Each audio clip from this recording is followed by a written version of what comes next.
Welcome back to the channel, everyone. Today I'm going to be painting marble.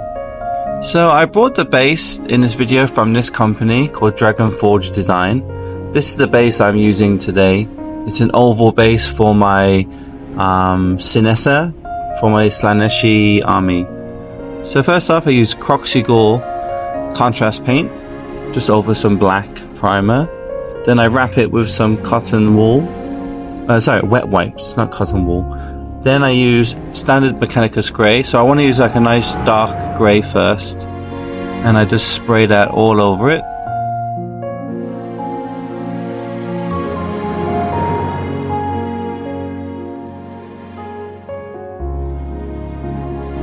Then I use green grey from AK Interactive, and I just paint like a little pattern, like a little snake going around it.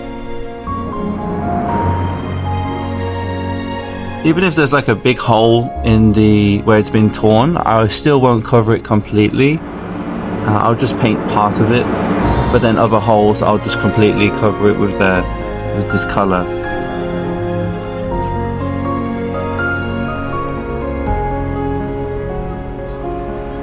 And it's okay to be random,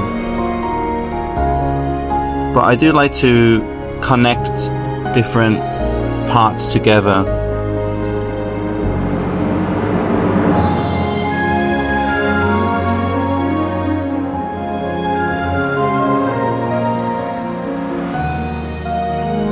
Bold titanium white. I aim this into the middle of each of the area I just painted. I make some just simple lines with that. Sorry about the blurry cam.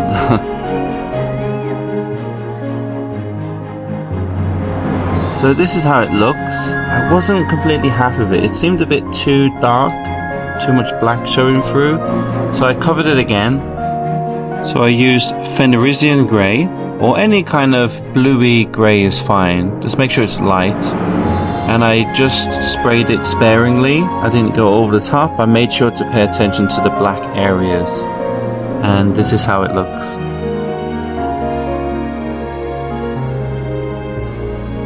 Now I use gloss varnish, and I just apply that through an airbrush. You can use a rattle can, is fine. Scrag brown. Because my army is in the desert and the sand is it's very orange, so I use a lot of like rust colored paints. So I use scrag brown to paint this base here. And I use an airbrush. You don't have to use an airbrush, but I use an airbrush just to save time. And what I do, I go along some of the deeper recesses or some of the damaged tile area, which would have some sand showing through, or maybe there's been a sandstorm and it's blown over the sand onto this like desecrated temple.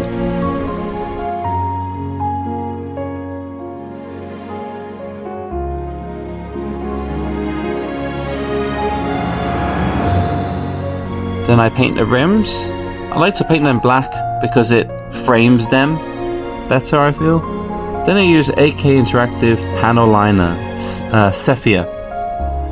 And what I do, I just let it run through the recesses in all the cracks, just to separate each individual tile. I really feel this kind of puts it all together. I even paint over the exposed ground area. Because it's sepia, it kind of, when it dries, it's kind of like a light brown color, but it's dark enough to show off all the little stones and crevices in the dirt and also between the tiles.